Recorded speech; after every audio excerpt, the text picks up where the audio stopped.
آپ election commission کا نیا فیصلہ سن کے یقیناً حیران ہو گئے ہوں گے۔ کراچی اور حیدرآباد ڈویژن کے مقامی حکومت کے الیکشنز جو ہیں ان کو الیکشن سے صرف 3 دن پہلے ملتوی کر دیا گیا ہے، اور وجہ کیا بتائی گئی ہے؟ وجہ یہ بتائی گئی ہے کہ بارش ہوگی۔ آپ مجھے یقین ہے کہ آپ کو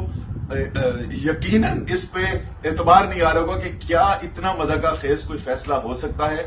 لیکن یہ ایک اور مثال ہے کہ کس طریقے سے الیکشن کمیشن جو ہے وہ مکمل طور پر جانبدار ہو چکا ہے، اور کوئی پاکستانی اب یقین نہیں کر سکتا کہ اس الیکشن کمیشن کے ہوتے ہوئے غیر جانبدارانہ طریقے سے صاف شفاف الیکشن کرایا جا سکتا ہے۔ اور یہ پی ڈی ایم کی جماعتیں جو بھاگے بھاگے وہاں پر گئے تھے کہ ہمیں بچاؤ،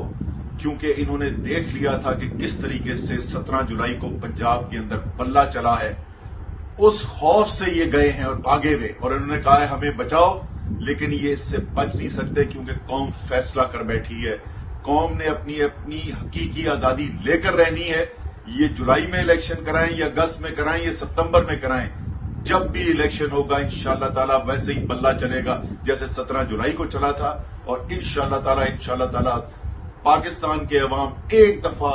تمام پاکستان کے سیاستدانوں کو بھی اور تمام طاقتوں کو بشمول عالمی طاقتوں کو بتا دیں گے کہ پاکستانی قوم نے اب فیصلہ کر لیا ہے کہ پاکستان کے مستقبل کے فیصلے صرف اور صرف پاکستان کے عوام کریں گے۔ کوئی بھی حرام کا پیسہ لے کر ضمیروں کی منڈی لگا کر جس طرح اس وقت پنجاب میں ایم پی ایس کو خریدنے کی کوشش کی جا رہی ہے اور پاکستان کی جمہوریت کو خریدنے کی کوشش کی جا رہی ہے، پاکستان کے عوام کے مستقبل کو خریدنے کی کوشش کی جا رہی ہے، کسی صورت پاکستان کے عوام ان کو کامیاب نہیں ہونے دیں گے۔